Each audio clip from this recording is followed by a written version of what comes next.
Hey all, this is Blake. I actually didn't plan on doing a show of this, but when I was reviewing Ong-Bak 2, I felt that I needed some sort of catchy presentation of it. And since it wasn't necessarily a full-on review in itself, I just called it Kickass of Awesome. And I figured, well, why not talk about other martial arts movies under that show, that title. So this is pretty much another mini show, which is just me talking about some movie that has awesome fight scenes. And whereas Ong-Bak 2 was definitely a more recent example of what the genre could accomplish, this is actually an older movie. In fact, I believe it was made in 1979. It is called The Last Hurrah for Chivalry. Interesting, as it is actually one of John Woo's earlier films. If I recall, it wasn't his first wuxia kung fu epic. That, I believe, belonged to Hand of Death, which I actually didn't like very much, even though it co-starred a young Jackie Chan. But Last Hurrah for Chivalry is definitely one of the most ambitious kung fu films I've ever seen. And the story involves this guy named Kao. He gets his whole family and clan slaughtered by this guy. I believe his name is Pak. So he decides to manipulate these two swordsmen, one named Green, I'm not joking, and the other one named Chang, and he manipulates them into pretty much getting revenge for him. So this obviously is nothing new. We've seen that kind of story done before, but it's done surprisingly well. But before I get into the film's merits as a whole, I need to talk about the choreography. Now, this is actually some real top-notch stuff, and the funny thing is it actually doesn't start off all that impressive. I mean, it has a few normal fights and a few group fights, but nothing really jumps out at you. It's not until Chang fights this guy who calls himself Prey, and I believe that guy was one of the original 5 Deadly Venoms. I don't really remember that well, though. But they have this real awesome fight scenes with their swords, and it's really intense, very well choreographed. They're very acrobatic, and most of all, they do some scenery destroying. That's pretty awesome. They destroy like some sort of hut, and it's surprisingly, I should say, high tech for that time. And once there, the film just keeps getting bigger and better with its fight scenes. You have scenes where they fight this guy who somehow turns sleeping into a style. You have them fight these other acrobat guys. This guy who has the Chinese version of the Naginata. You even fight Chinese Dracula, which I'll go into later. But there's definitely a variety of fight scenes, and they're very all well done, and the movie's definitely worth watching just for those alone. Now, as a movie as its whole, it's pretty well made. The directing is at times very stylish and stunning. John Woo definitely shows a knack for using slow motion, and it's used very well here. And notice that it frames scenes just perfectly. And that's not something you see a whole lot in kung fu films. It's not quite as visually stunning as A Touch of Zen, which is probably the most visually stunning kung fu movie ever, even though I think I prefer this movie more because it's much better paced, and I like other aspects a lot more. But it's still definitely very aesthetically appealing for this type of movie, and John Woo does a great job until the end, which I'll go into a little later. But what I think really makes this a classic, a kung fu classic, is how the characters are done. Everybody is interesting in this movie. And usually in kung fu movies, nobody is interesting. Like in Hand of Death, the main character is your typical main Chinese Hong Kong kung fu hero.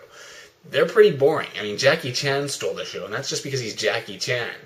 But this one, everybody is just so well written and complex. Even the main ones that go closer to stereotypes, they're surprisingly awesome. Like the main bad guy, Pak, typical one-dimensional villain, but he's just so awesome at it that you can't help but love to hate the guy. And probably my favorite had to be Kao, who, even though he obviously is going to be the villain in the end, you see a very human character. From the very beginning, you see a guy who could either be a force of good or a force of evil. And they handle it so well that you believe every transition he makes. And unfortunately, it ends up being for the worst, but you get the feeling that the main bad guy's actions are affecting him, as well as the good guy's actions. Like his own master is really causing as much harm to his psyche as the bad guy. And this just makes him surprisingly sympathetic. I mean, you almost want the guy to have a redeeming moment, even though he never really gets one. And but I just love how the actor plays it. Every time this guy does something horrible, you see a very subtle hint of guilt.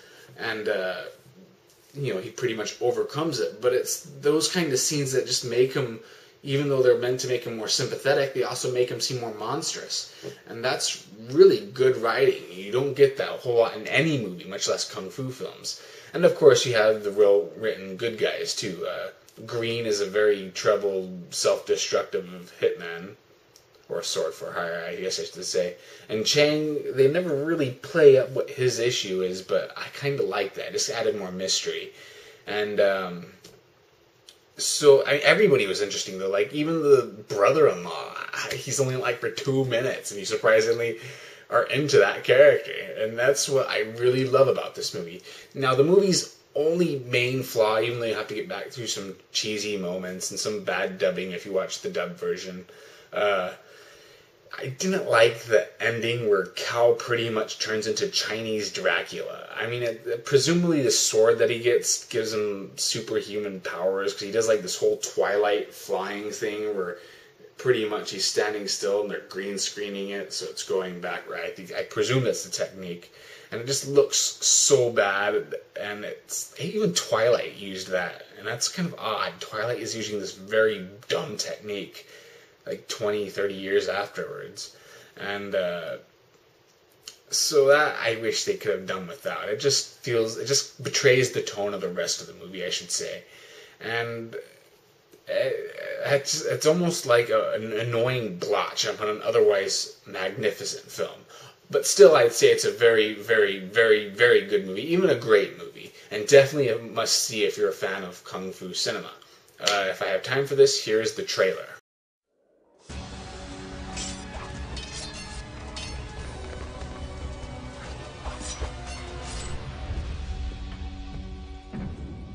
In a legend, centuries in the making, a hero will defend his legacy. A master will betray his honor. A warrior will uncover his destiny.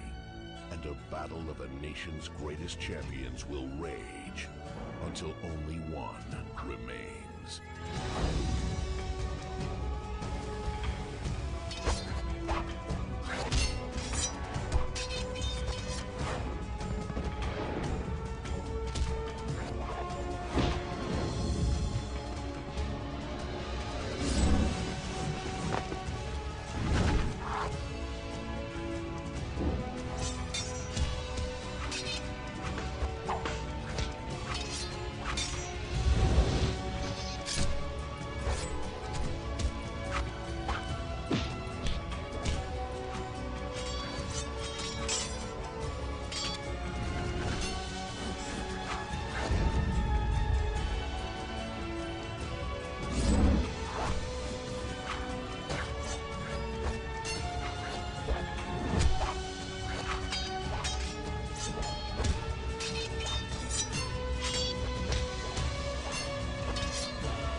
Hurrah for Chivalry, Special Collector's Edition. Look for it on DVD.